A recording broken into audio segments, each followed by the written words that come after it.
Well, thanks for taking the time to talk to us, Mrs. Falk. We appreciate it. I want to start out here with a little bit of the basics, then we can move into some of the issues a little bit later. First off, why don't you start by telling us why you decided to run for governor? Because I love our state, and like a million others who did this courageous and inspiring and brave action of signing a recall petition, I can't stand back and watch what Governor Walker's doing to our state, and I want us to get us back to the Wisconsin I grew up and know and love. Sure. And you mentioned Governor Walker. Obviously, the political landscape has changed a lot over the last year since he's taken office. What would be your plans to kind of adapt to the new political scene that's kind of taken place over the last year?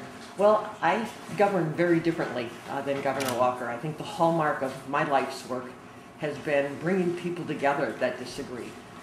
When I was elected county executive 15 years ago in the state's second largest county, one of the biggest issues was how to grow and where to put new homes, and I brought environmentalists and realtors and builders together, and we reached agreements that have us protecting our 2,500 farms and lakes and streams and quality of life here. And that's what I have spent my life doing, is bringing people together to solve problems. And you know, Governor Walker's way of going about things has just torn our state apart, where family members don't talk to family members, neighbors don't talk to neighbors, and look where it's got us.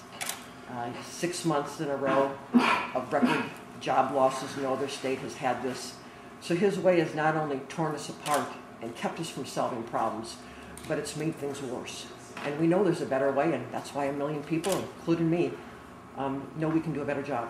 And as far as your past record goes, before we get into the issues a little bit here, in doing a little bit of reading, I was a bit confused on your background when you dropped out of your position in April of last week as Dane County Executive. Could you perhaps tell me why exactly you may have decided to? I was an environmental lawyer, activist, advocate for 20 years, and then was elected first woman county executive in Dane County 15 years ago, re-elected a historic number of times. So I'm the longest serving county executive in Dane County history at 14 years, the second longest serving county executive in the state's entire history.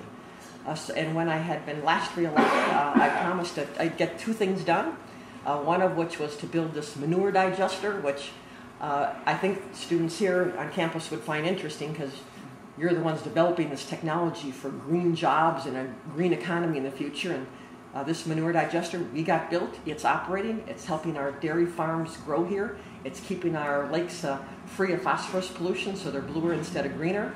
And it's the technology for green energy for the future, and the blueprint for other manure digesters in our state. Sure. But the other goal that I had promised to do was to launch the Alcohol Coalition.